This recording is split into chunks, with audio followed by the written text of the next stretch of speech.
Hi, I'm B's Boy, and welcome to Tinkerings. So, the President of the United States. It's an office that has been, over the last 2.5 centuries, occupied by lawyers, soldiers, farmers, and even a former movie star. It's a role that has evolved from a cautiously defined Republican executive into arguably the most powerful single position on earth. And, understanding the United States requires, at least in part, understanding the people who have held that office. So today, we're embarking on an ambitious journey, a comprehensive trip through the complete history of all 47 U.S. presidencies, from the powdered wig of George Washington to the aviator sunglasses of Joe Biden. This is going to be a bit of a sprint, not a marathon, through American history. For each president, we'll highlight their years in office and attempt to distill their legacy down to a few key contributions or defining moments. It's a daunting task, I know. How do you summarize 4 or 8 years of complex policy, foreign relations, and domestic turmoil in just a few sentences? Well, you can't, not really. But you create a framework, a historical scaffolding upon which to build a deeper understanding. Think of this as the ultimate study guide, a high-speed highlight reel of the triumphs, the tragedies, and the sheer weirdness that has defined the American presidency.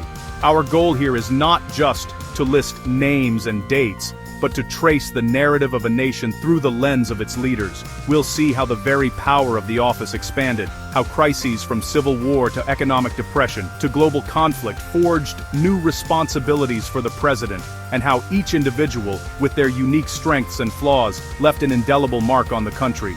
So buckle up, because we're about to cover over 230 years of history. It's going to be educational, it's going to be comprehensive, and hopefully, it's going to be a little bit fun. Let's get started. 1789 to 1797, the indispensable man. Washington wasn't just the first, he was the template. He established cabinet positions, asserted federal authority, and most importantly, voluntarily relinquished power, setting the precedent for a peaceful transition. 1797 to 1801. Our first one-term president navigated the treacherous waters of early partisanship and foreign policy, avoiding a full-blown war with France. His presidency was rocky, but crucial for the Republic's survival. 1801 to 1809, the author of the Declaration of Independence, a man of contradictions. His presidency is defined by the Louisiana Purchase, an act that dramatically expanded the nation and his own presidential power. From 1809 to 1817, James Madison, often hailed as the father of the Constitution, found himself at the helm of the nation during the War of 1812. This conflict, sometimes referred to as a Second War of Independence, was a tumultuous time that saw the White House burned. Yet despite these challenges, it ultimately forged a stronger national identity. Between 1817 and 1825, James Monroe presided over what came to be known as the Era of Good Feelings. His legacy, however, is most notably defined by the Monroe Doctrine. This bold foreign policy statement served as a stern warning to European powers, urging them to stay out of the Western Hemisphere. From 1825 to 1829, John Quincy Adams, a brilliant diplomat and the son of a president, took office. He was a strong advocate for ambitious national projects, like canals and universities. But his visionary plans were often stymied by a rather hostile Congress. From 1829 to 1837, Andrew Jackson, often called Old Hickory, really ushered in an era of populism and greatly expanded the power of the presidency. His legacy is, pretty complex, marked by both democratic expansion and, unfortunately, the tragic Indian Removal Act. Serving from 1837 to 1841, Martin Van Buren was Jackson's handpicked successor. His single term was dominated by the Panic of 1837, a severe economic depression for which he was, maybe unfairly, blamed, and that really sank his presidency. In 1841, William Henry Harrison, known for the slogan Tippecanoe and Tyler too, gave the longest inaugural address in history on a cold, wet day. He caught pneumonia, and sadly, died just 31 days into his term, serving the shortest presidency ever. From 1841 to 1845, John Tyler became the first vice president to assume the presidency after the death of a president. Folks called him His Excellency, and, well, he set a really crucial precedent for presidential succession. His major act was the annexation of Texas, which, paved the way for westward expansion. Serving from 1845 to 1849, James K. Polk was actually a surprisingly effective one-term president. He was kind of a workaholic, honestly, and he managed to achieve all his major goals. Polk vastly expanded United States territory all the way to the Pacific, thanks to the Mexican-American War and the Oregon Treaty. From 1849 to 1850, Zachary Taylor, a career military officer and war hero with very little political experience, became president. Known as Old Rough and Ready, he took a surprisingly firm stance against the expansion of slavery into new territories before his sudden death.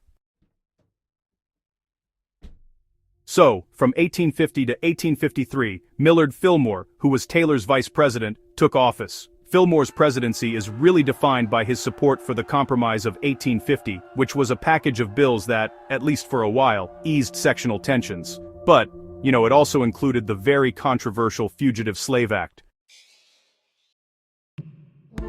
From 1853 to 1857, Franklin Pierce served as president. He was, a handsome but kind of tragic figure, and honestly, his presidency is mostly seen as a disaster. Pierce signed the Kansas-Nebraska Act, which reignited the whole slavery debate, and, unfortunately, led to violence in what's known as Bleeding Kansas. Then, from 1857 to 1861, James Buchanan took office. He's, consistently ranked as one of the worst presidents. Buchanan really dithered as the nation spiraled towards civil war, arguing that secession was illegal, but that he just didn't have any constitutional power to stop it.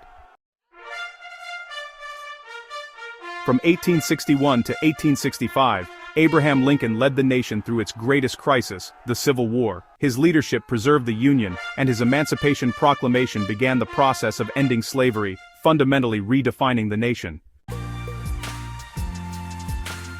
From 1865 to 1869, Andrew Johnson took office after Lincoln's assassination. He clashed bitterly with Congress over Reconstruction. His lenient policies towards the South led to his impeachment, though he was acquitted by a single vote. From 1869 to 1877, Ulysses S. Grant, the victorious Union general, focused his presidency on stabilizing the post-war nation and protecting the rights of freed slaves. However, his administration was plagued by corruption scandals.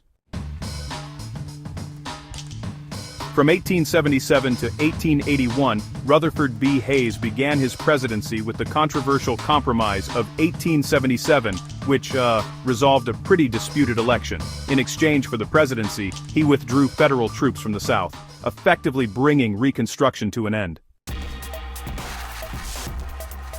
In 1881, James A. Garfield, a brilliant scholar and reformer, took office. Sadly, his presidency was, tragically cut short. He was assassinated just 200 days into his term by a disgruntled office seeker, which really sparked calls for civil service reform. From 1881 to 1885, Chester A. Arthur, who was actually a product of the spoils system, ended up surprising everyone by becoming a champion of reform. He signed the Pendleton Civil Service Reform Act, which created a merit-based system for federal employment. Grover Cleveland served from 1885 to 1889. He was actually the only president to serve 2 non-consecutive terms, which is pretty unique. As a Democrat during a time when Republicans really dominated, Cleveland became known for his honesty and his strong focus on fighting corruption and government waste. Benjamin Harrison, who served from 1889 to 1893, was the grandson of William Henry Harrison. During his presidency, the Sherman Antitrust Act was passed. It was the first federal law to outlaw monopolistic business practices, and, honestly, it was a landmark piece of legislation. Grover Cleveland returned to the White House for his second term from 1893 to 1897, but, this time he was immediately faced with the severe economic depression known as the Panic of 1893. His response to the crisis, sticking firmly to the gold standard, ended up being pretty unpopular with a lot of people. William McKinley served as president from 1897 to 1901. He presided over victory in the Spanish-American War, which, resulted in the United States acquiring territories like Puerto Rico, Guam, and the Philippines. This really marked America's emergence as a global power. Theodore Roosevelt, who served from 1901 to 1909, was truly a force of nature and a leader of the progressive era. He was known as a trust buster, a champion of consumer protection, and a passionate conservationist who, honestly, vastly expanded the national park system. William Howard Taft, president from 1909 to 1913, was handpicked by Roosevelt. Interestingly, Taft was actually a more aggressive trust buster than his predecessor. However, his presidency was marked by a falling out with Roosevelt, which ended up splitting the Republican Party. From 1913 to 1921, Woodrow Wilson served as president. He was a progressive reformer who created the Federal Reserve, and he led the nation through World War I. Wilson also championed the League of Nations, though, in the end, the United States ultimately refused to join it. From 1921 to 1923, Warren G. Harding promised, a return to normalcy after World War I. His administration, while popular at the time, is now remembered for widespread corruption, most famously, the Teapot Dome scandal. Harding died in office. From 1923 to 1929, Calvin Coolidge, often called Silent Cal, believed, as he put it, the chief business of the American people is business. His hands-off approach to governance presided over the economic boom of the Roaring '20s. Herbert Hoover served as president from 1929 to 1933. He was a brilliant engineer and a dedicated humanitarian, but, his time in office was marked by the stock market crash of 1929 and the beginning of the Great Depression. Unfortunately, his response to the crisis was seen as inadequate, and that really cost him his presidency. Franklin D. Roosevelt, often called FDR, served from 1933 to 1945. He was the only president elected to 4 terms, and he fundamentally reshaped the role of government with his New Deal programs to fight the Great Depression. Then, of course, he lowered Dawid Saindo, Sigo and Nawinder, Kadow Dawid Dawid, Widow Do, Ajoin Dane Danberg, Tamkawid Do, Widowi No, Adawid Do, Denver, and Join Do, Saw Scourgum, Androin, and so and now and Dawito, Sando Daubo, undowed to victory in World War II. Harry S. Truman was president from 1945 to 1953. He was thrust into office after FDR's death and made the momentous decision to use atomic bombs to end World War II. His presidency, honestly, defined the start of the Cold War with things like the Truman Doctrine and the Marshall Plan. From 1953 to 1961, Dwight D. Eisenhower, known to many as Ike, led the nation after serving as Supreme Allied Commander in World War II. His presidency saw a period of remarkable prosperity during the 1950s. Perhaps his most enduring domestic achievement was the creation of the interstate highway system, which honestly transformed the American landscape in ways few could have imagined.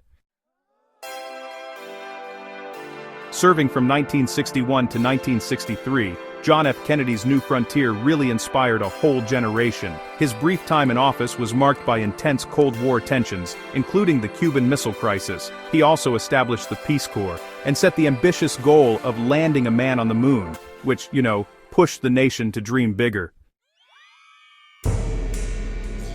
From 1963 to 1969, Lyndon B. Johnson, a master legislator, took office and used the momentum following Kennedy's assassination to pass his Great Society programs. These included the landmark Civil Rights Act of 1964. However, despite these achievements, his presidency became deeply consumed by the Vietnam War. From 1969 to 1974, Richard Nixon's presidency was marked by significant foreign policy achievements. He opened relations with China and initiated détente with the Soviet Union. On the home front, he established the Environmental Protection Agency. However, his legacy is forever defined by the Watergate scandal and his subsequent resignation. Serving from 1974 to 1977, Gerald Ford was the only person to become both vice president and president without being elected to either office. His primary task was to restore trust in the government after Watergate, a goal that was complicated by his controversial decision to pardon Nixon. From 1977 to 1981, Jimmy Carter, a former peanut farmer, focused on human rights and successfully brokered the historic Camp David Accords between Israel and Egypt. Yet, his presidency faced challenges, including economic stagflation and the Iran hostage crisis. From 1981 to 1989, Ronald Reagan, known as the Great Communicator, led a conservative revolution with his economic policies, often called Reaganomics, and a pretty confrontational stance toward the Soviet Union. He's often credited with helping to bring about the end of the Cold War. Serving from 1989 to 1993, George H.W. Bush presided over the end of the Cold War and the collapse of the Soviet Union. He led a broad international coalition to victory in the Gulf War, but, lost re-election amidst an economic downturn. From 1993 to 2001, Bill Clinton, a New Democrat, presided over a period of sustained economic expansion and signed the North American Free Trade Agreement, or NAFTA. His second term, though, was dominated by his impeachment and eventual acquittal. From 2001 to 2009, Bush's presidency was, honestly, fundamentally redefined by the September 11th terrorist attacks. His response included the creation of the Department of Homeland Security and, the launching of wars in Afghanistan and Iraq. From 2009 to 2017, Barack Obama became the first African-American president, taking office during a major financial crisis. His signature legislative achievement is the Affordable Care Act, which is, a sweeping healthcare reform law. From 2017 to 2021, Donald Trump, a real estate developer and reality TV star, led a populist presidency. His time in office was marked by significant tax reform, the appointment of numerous conservative judges, and, some major shifts in foreign and trade policy. Beginning in 2021 and continuing to the present, Joe Biden's presidency started with a focus on managing the COVID-19 pandemic and its economic fallout. Key initiatives have included the American Rescue Plan and, also, a major bipartisan infrastructure investment law. The 47th presidency, interestingly enough, is not a person, but the office itself, which is constantly being reshaped. Each occupant inherits the legacies of their predecessors and adds their own chapter to this ongoing, complex American story. And deep breath. That was a lot. From setting precedents to expanding territory, from fighting wars to fighting depressions, the office of the president has really been at the center of the American experiment. The story of these 47 presidencies is, in many ways, the story of the nation's development. It's a narrative of expanding rights and contracting fears, of brilliant leadership and, honestly, catastrophic failure, of moments that united the country and moments that nearly tore it apart. The power and responsibility vested in this one office have had an enduring and often transformative impact on the lives of every American and increasingly, on the world. As we look back at this long line of leaders, it's a powerful exercise to reflect on how each one, in their own time, and with their own challenges, shaped the United States we live in today. The decisions made in the Oval Office have echoed through generations, influencing everything from the roads we drive on to the rights we possess. The legacy of one president becomes the starting point for the next, creating a continuous and often contentious chain of history. This isn't just an academic exercise, it's a way of understanding how we got here and the forces that continue to shape our present and future. So, what do you think? It's an impossible question, but a fascinating one to consider. Which president had the most significant impact on the United States, for better or for worse? Was it Washington for creating the mold, Lincoln for saving the nation, or FDR for redefining the role of government? There are no easy answers. Let me know your thoughts in the comments below. Thanks for watching.